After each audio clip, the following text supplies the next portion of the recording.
तो hello friends, welcome back to my channel. और friend, आज के वीडियो सीरीज़ के अंदर हम डिस्कस करने वाले हैं बॉयक जो आपका कोड नॉर्मल फॉर्म होता है उसके बारे में, जिसे हम लोग BCNF कहते हैं। और इससे प्रोजेक्ट हम लोगों ने 1, 2 एंड 3 जो आपके NF होते हैं, जिसे नॉर्मलाइजेशन फॉर्म कहते हैं, उसको हमने डिस्कस किया हुआ है। तो इससे प्रीवियस लेक्चर में सारी चीज़ों को हमने तो आइए हम देख लेते हैं इन चीज़ों को। तो पहला इसमें पॉइंट कह रहा है कि relation schema R is in BCNF if whenever a non-trivial functional dependency X tends to A hold in R, then X is a super key and candidate key for a relation that is determinant of all the functional dependency should be super की।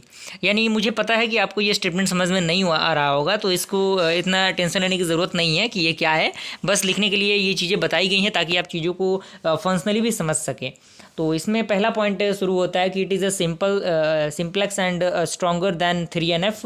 And second point कह रहा है कि every relation that is in BCNF is also in 3NF। यानी प्रत्येक जो relation BCNF के अंदर होगा वो क्या होगा, 3NF होगा। But the vice versa is not necessary. लेकिन प्रत्येक 3NF BCNF नहीं होगा, ये बात ध्यान में रखने की ज़रूरत है। अगला पॉइंट कह रहा है कि it guaranteed about the loss less join. And अगला पॉइंट कह रहा है कि it does not guaranteed for dependency and preservation property. तो यहाँ पे एक पॉइंट दिया है, पॉइंट के अकॉर्डिंग आपको टेबल दिया है, टेबल में आप इस चीज़ को देख सकते हैं, सही तरीके से इसको रिलेट कर सकते हैं। सुपर की, कैंडिडेट की क्या होते हैं, सारी चीज़ें बताई गई हैं।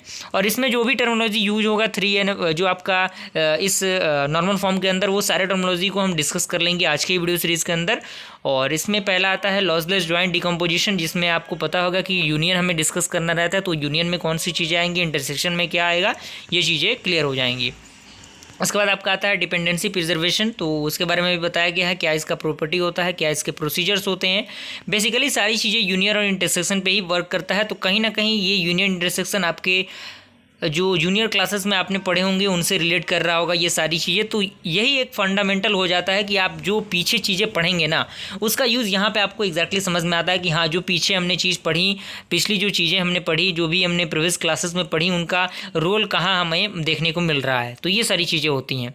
उसके बाद इसी में आपका आता है मल्टी वैल्यू डिपेंडेंसी, जिसे हम लोग MVD कहते हैं। तो ये सारी चीज़ें हैं, इसके बारे में भी 2-4 पॉइंट आपको दिख रहे होंगे, 2-3 इसके डेफिनेशन आपको मिल जाएंगे। इस चीज़ को आप इसी तरीके से कर सकते हैं। तो यहाँ तक आई हो पूरा प्रोसेस आपको समझ में आ गया होगा। वीडियो पसंद आए तो लाइक ज़रूर कीजिएगा। जल्दी मिलता है ऐसे इंटरेस्टिंग वीडियो के साथ, तब तक के लिए थैंक यू।